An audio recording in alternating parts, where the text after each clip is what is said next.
To clinical protocols. Go to clinical protocols. Okay. If you're doing neck, you're going to click that. If you're doing low back, you're going to do that. So say we're going to set something up for low back, so we're going to hit lumbar. I rarely use these, so I usually do it without muscle guarding. Mm-hmm. Okay, this is where you're going to be able to edit your pounds of pull. So you're going to hit edit. Okay, and so I'm sure when you guys went to the seminar, they were talking about the AccuSpine, and it does all like the little micro bumps. I figured out a way of replicating that pretty closely on this. Nice. So don't tell anybody because it's my secret, but I'll share it with y'all. So you're going to go to edit min and max. So if it was a brand new person and they were of like average size and stuff, I usually start them at 35. Yep. So do we. And then your min, you're usually going to do about half of that. So 15-ish, 17-ish, whatever you want. Hit that. Okay, so you got those. And you're going to go back here. Your steps is this right here. Yeah. Mm-hmm. Okay, that's how many steps it's going to take from going to 0 to your max pull. When you're starting someone off, I would do 9. Both of them? Okay. Yep. Can these be preset for, or no? It's not a big deal to yeah, it's really pretty quick to do. Okay, and that's what that's gonna do is that's gonna switch you, and it's gonna give you 2 minutes going from 0 up to 35 pounds, and it's gonna do it in 9 progressive steps where it pulls a little bit, holds, takes a little bit of that tension off, lets them rest, and then it's gonna add a little bit more, and so that's exactly what it's doing right there. And then this is once you get up to your max pull weight, and then it's just going to cycle through this, and then it's going to do the same thing. If you program it that way, when it comes back down, it's going to be 9 steps to come back down and 2 minutes to get there. With me so far? Okay. You can change your speed right here. So when you're starting off on people, I usually do 30%. This is a slower progression of that. As they get better and better, you can bump some of these. You can go to like 6 steps at that point. I would wait at least 12 times, maybe 15 until you start changing that. Okay. Once they're used to it and they're not like really symptomatic, the benefit of going to say 6 steps on here is you're going to buy yourself another minute of your max and min. So if you do it on both, you're going to get 2 more minutes of decompression, but start them off at 9 and 9. And that goes for cervical too. And then here's where you can try to replicate basically the AccuSpine is we're going into that, and now we're going to say how long do I want it to hold the max and min pull for. Okay, so you can go down to here if you want to try to replicate that. You can go down to say 20 seconds, and then you can have a rest of 10. And now you're going to see the gauge. You're going to see this change, so you see how much closer they are. So the more pull release, the more pump to the disc. Oh, great. So what we had been doing was 30 and 10 the whole time, 30 and 10, like that. So you're saying that this would be the better approach. You're gonna get a lot more pumps to the disc. Got it. Awesome. And then if you spread that out, and then at that point, that's it. It's really easy. Let your rope go. Right. Just gonna hold this guy in until it bring this out, and then make sure you keep the tension on there, and then let it off until it locks. Otherwise, it's gonna look like gears are grinding in there. times. And so that what you just hit was the pre-tension, or the edit hold rest times. I just hit rope release. No, sorry, previously. Oh, edit hold time. Yeah. Edit. Okay. Yep, right there. Got it. So the progressive step. That's just what you always leave it at? Yeah, I don't even change that. So that's just this. It's going to be 5 seconds. Relax for 5 seconds. Go up another 5 seconds. So that's what that's doing for you. So I usually just do edit your min and max time, and then your edit and hold rest times, and then your steps up and down. And then this is how you change your time from there. And you can just put in whatever time you want. And that's what it should look like on your graph. And then once you hit start, you're going to see this, it'll turn green, and that green is going to follow each one of these bars, so you'll know exactly where they're at. So you start off at 35 pretty much with everyone, even if they're 250 pounds. Yep. Okay. And how about cervical, like 14 or less? Less 12? I do 10, 12, just depending if you feel, they're symptomatic or sensitive. Yeah. Okay. So I'm always like, I'd rather have them come in and say, I didn't feel anything. Good. That's what I want. But don't forget, I told you at 35 pounds, So I told them, like, hey, if I put 35 pounds in a backpack and made you wear around, you'd know it. These tables are just so smooth, you don't feel it. Yeah. No. Cool. Okay. Because if they had that bad experience on here, after their first time because you pulled them too hard and stuff, you're like, oh man, I was so sore, then they don't want to get back on it. So I'd rather lose first or two visit and then go, okay, well, let's take you up just a little bit then. So that's the main thing on there for doing your traction. And then if you want to do like knees or elbows or wrists and stuff, you can set this up as well to kind of do that. And that's usually I use like a DTS. Let's see if yours has it on here. I don't think wrist is a good idea. So your DTS pull patterns right there. Okay. And then I like this number 1. It works really good. And then you just come in and figure out like whatever max and min you want. So for like your wrist, you could do like maybe 10 pounds. And then have that for 5. That would be a lot. Yeah, it sounds like a lot, but it's not really 10 pounds of that. It's pretty gentle, but you need a harness though. I don't think that. And it might Chattanooga be doesn't make it. In the box, but No, you gotta get it from Kennedy. Kennedy makes the harness for doing extremities. Okay, cool. And then, so it'll just look like this. It'll go up to that. It'll hold it for however long you want. It'll drop back down to your half, and it'll just keep repeating that cycle right there. So it's just on, release, on, release. So this could take the place of like buying a knee on track almost, if you want to do knees. Cool. Yeah, you can do a lot of these. Let's see. This whole machine comes to a screeching halt without this. yes, we found if it's not plugged in, it doesn't work. Yes. Which is good. It's fine. And it looks like this is in pretty good shape. I would suggest I think he buying doesn't another one of use these. He never used it. Is what it was.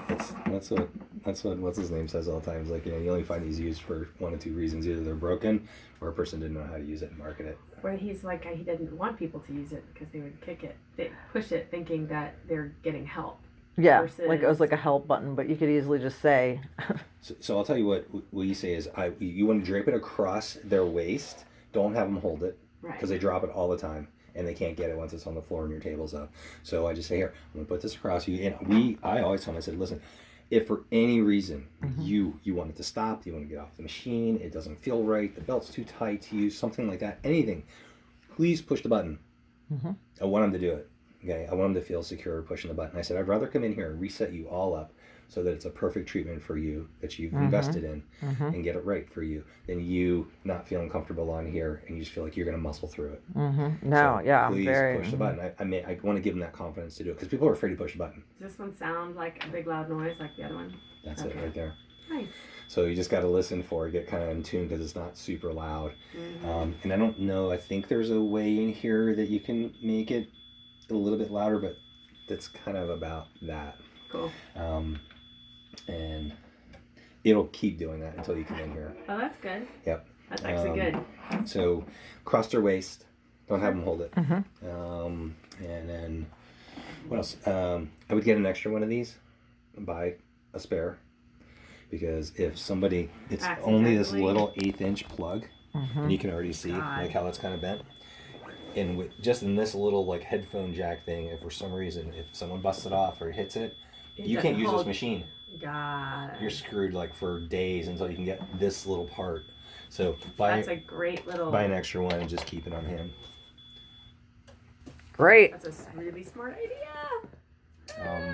What else? Do you want to do the cervical, like lock it in and all that stuff? Yeah, let's do that. I haven't done that. Here it is, right there. There's one right there. Oh, I'm sorry. Yep. I'm like staring at that one over there. Well, let's do this one. Okay, let's do that one. Yeah. Okay. Easier. I don't use these. So. Okay. There's a couple of ladies, whereas like that'd be really helpful for them because they don't, their arms are. But okay. So is this plugged in? Yeah, it is. All right. Oh, and then pelvic tilt. Do you know much about pelvic tilt? A little bit, yes. We've had to use blocks in our previous one, so I love that. So what do you typically get? It just depends. 8 degrees is usually where I put them at. So you want the table flat when they go to get on it. Yeah. And once you get them all in position, then raise this up. Yeah. Because it feels really weird to get on this table if this is high. Sure. And then this drops down. So get them all set up and then do this. Couple of patients who really, really need this, so we've been using the blocks. So on the other one. Get it on 8 on everybody? You know, across the board, I find I'll say, hey, I'm going to set this at 8 degrees. Let me know how it feels to you. Some people like a little bit more. It kind of really depends on how much tilt they have to their pelvis anteriorly. Somebody has a big one, you do a big one. Right? You can do bigger. So 8's always a safe place for everybody. Most people say it feels better to have that tilt than for it to be flat. So, and then you can always increase it. So, you know, I haven't been able to figure out, you know, like unless you're taking a lateral lumbar, you know, the sacral base angle, say 50, 60 degrees, you could probably do some more on here because that's about where that sacrum's going to be hitting out on this table. So where you want like if you're pulling L5, you want that L5 right here on your belt. Because this is where your table's going to separate once it's unlocked. Because that's what's going to happen, like that. So just keep that in mind when you're doing your belt tip. You're going to want to basically kind of like that strap, which is going to be L4, L5 to be right about there. Top of their pelvis is here then for L5. Slightly above it.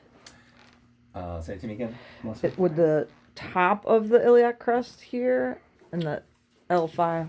So here's this is the measurement from Kenny. You want me to show you? Sure. So I always go behind them. Yeah. And then basically want to find, so you want this strap to be at the top of the iliac crest. That's going around. So it's way higher. So here, that. And then what I do this right here at the top? I'll show you in a second. So find the top of her hips. And that's where I want this strap to be anchoring to. So when it pulls in, it's going to pull into her iliac crest. So it's a little bit lower. So the strap. Otherwise it's going to slide down. So this is your anchoring point. Okay. Strap on the top of that. Yep. Got it. And then this, you want to make sure it's centered right in the middle of their back. And the reason that's important that this stays here is because you got this two belts. And if it rotates, this is going to rotate with it. And it's going to pull on an angle. Yeah. Okay. So what I do is I stand behind them like this, make sure it's good. And I tell them to Velcro it for me. Yeah. And make it pretty snug in the front so that this doesn't twist at all. There you go. Now at this point, I'll either have them turn around and face me. And then we're going to do the rest of the belt, and I'll show you how I do that. And belting is super important on these. A lot of people don't get it right, and it makes all over. Like we have people come in and be like, "Holy crap, that felt so different!" Like when I belt them, like they felt like they got so much more from it. So it's a big part. So one of the things we've been doing is getting them straight on the table and maneuvering it. It moves them more. It moves them a lot more though. But what you want to do with these guys is use your ring as your center, and so we're going to pull, and then pull, and then pull, and then pull. While they're standing? Yep. This is so high. Well, it needs to be that way, and because there's another step to this. If you don't do it and you put it down where it shouldn't be lower on you anyway. I was thinking it would be like at least an inch lower. It's going to get there. Okay. Once we get you on the table. Yeah. So right now what you want to do is grab this belt, pull.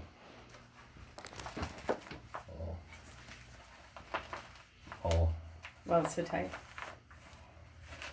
And I tell them, it's like, hey, this is going to be snug right now. Way snug. Sometimes you got to grab this and feed it in. And I'm going to show you how tight this should be.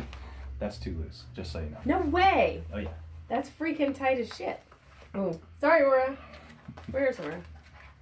Kiddo? You okay? Okay. What you doing? They're reading because you're amazing. There's no way. Yeah, way. So just this is like borderline. I usually will make it even more snug than that. It makes all the difference in your outcomes. If you don't get this right, you will not get the proper outcomes that you're looking for on like a post MRI. Oh my god. Now you can feel a difference once we do the second step, but you gotta get it snug. Most people don't get these snug. How are they gonna breathe? They will. You'll see. So to know. That's about the amount of tension. You should have to work to get your two fingers underneath that. Oh my god, yeah. Okay? So once you got them there, you know that you have the right tension on there. And then you want to lay down? I'll show you. Oh, it's already, okay.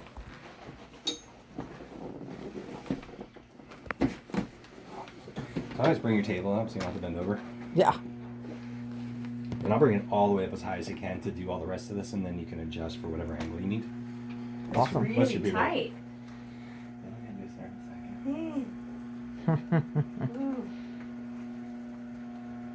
If you don't get it here and don't get it tight, when it goes to pull, it's going to slide down their pelvis and it's not going to anchor to the top of the iliac crest, and you're going to lose half of what you're trying to create. Okay, so I mean, if you're gonna do it, this is the way you do it. Okay, so slide it towards your head. Oops, sorry, I should lock that. Go a little bit more. And this. Yeah, it should be, and then come. So the. Should be a good starting point Here. right there. Is that right? So this is a lot of stuff that like nobody gets trained on. Yeah. And so now you're gonna finish the cinching of the belt, and then you'll be ready to do decompression. So to do that, you're gonna grab this bottom one. So I would say come around to your table so you can pull straight and not on an angle. And I'm gonna pull this bottom belt down. Now it's anchored to her, and I'm gonna do the front one. Wow. Okay. I've been doing the bottom one, but not this top one for people. So what that does is now we take that off of here, and now it's cinched down in your iliac crest, and it won't feel as tight to people after you do that. Lord. And then we can reposition if she's not. So you see what that did? So go up towards your head a little bit more. But now when you start your decompression on here, there's no tissue slack that has to come out. It's immediately going to start doing decompression. So the bottom is still here. You don't. I should not come up this way more. So this is going to be your L4. So let's say if we were doing L5, I would take you up like another probably inch toward your head. Okay. So Do you see L5 that? is right here. Yep. Okay. So that's L4. So if that's L5, that'd be it. Probably about good right there. If you do that, you're going to be in good shape. And now at this point, you can put At these L5. guys on. Mm-hmm. Okay. Yeah, because remember, this is at L4 because the top of the iliac crest is Yep. L4. Yep. Okay. So if this goes over, is this in the right place? How do we move them down? So they might not be in the right place. And I know they're super big about not overlapping them. Honestly, I thought you were supposed to overlap. it's the only way you can do this. impossible. It's impossible not to have some overlap. But Oh my and gosh. then you can put your bolsters underneath. So tight. You're gonna It- notice it- a it huge actually- difference though. It's hurting though. It's like it's pressing on my rib. Okay. So that would be too much for here, or I need to bring it down So- slightly. You can either bring it down. There we go. Whoops, I now made that too loose, but it just needed to be right So because you I see how felt loose this is right now? That's too it's loose too for her. loose. Okay. But I felt it was pressing on my bone of the rib. So So I would then bring this down and then tighten this back up. For Yeah. you. Yeah. Everybody's different. Most Yeah, people yeah. can handle this. You're gonna get like 5% of the people. It's gonna be too uncomfortable to be that tight. So just a hair loose. But if you get it too loose, well, you have hips, so you have a lot of anatomy that it can I grab, do. which is good. I And everybody do. has that. So if they're straight, this belt's gonna slide right Yeah, down yeah. their pelvis, and you're not gonna get what you're trying to do. So you gotta get this belt tight. It's really important. And I tell people, it's like, hey, you get used to it. had to do a little bit tighter for people. Okay. Awesome. So you Wow. want to, like, to me, this is too loose. For me to be able to get my fingers underneath here, I would consider that to be too loose. And now, and the beautiful part is that if when you get it right, you don't have to use as much force. So guys that start cranking the weight up, Oh, yeah, it's because they because didn't do this part. And then the belt's just sliding down. So to make up for that, they pull harder. So belting's critical All right. for Do you want to your just success. do the? You want to just put the things under there and just Yeah. get it official, or? No, we're gonna do the circle. Oh. Okay. Yeah, and then just your bolsters. Right. One of the things with your bolsters is put them underneath of them. And what everybody's going to want to do Ugly. is when your therapy is done, is when you go to do this, everybody does that. Don't let them do that. Because it ignites the psoas and the. It immediately. So you just pulled all those tissues for 20 minutes, and now you immediately engage the psoas. So let's say, let me do all the work for you. And I try to explain to him, I don't want you engaging this core muscle because it's immediately going to pull on your discs. Okay, so you got to lift them up and then pull these out and put them back down. But everybody's going to want to help you do that. I'm just going to let you know, if you do this and you go to get them off the table and you grab that, everyone wants to lift the knee. Yeah. Don't let them do that. So teach them why. When you're starting, like their first little trial session, we typically have been doing not a lot of minutes, just like a shorter amount of minutes just to make sure. Is that how you also do it? So- I usually will do a full treatment with them, just lower pull. Wow. Like a 20-minute. Okay. Oh my gosh, that seems Unless like you got so a much- person that you feel like is super, super, super sensitive and you think 20 Yeah. minutes is going to be way too long for them. But if not, Yeah, we have a couple people. Okay. just use your, you can always do more, but yeah. Because I want to see how they did with that, because that tells me the amount of pull I used, was it good for them? Was it too much? So you're not going to know unless you do that with them. And for lumbar, and then cervical, same amount. You do the same thing. Of course, you got 10 degrees, 20 degrees, 25, 30. Yes, your thing that. Thank you so much. Yeah, you're welcome. So for L5, straight pull, so your rope should be straight on there. L4, And you 10 measure on degrees. the rope versus measure on this. Okay. Yeah, you gotta measure your rope. All right. Are we going to do cervical or? Yeah. Okay. Can you stop this and restart? You wanna do like a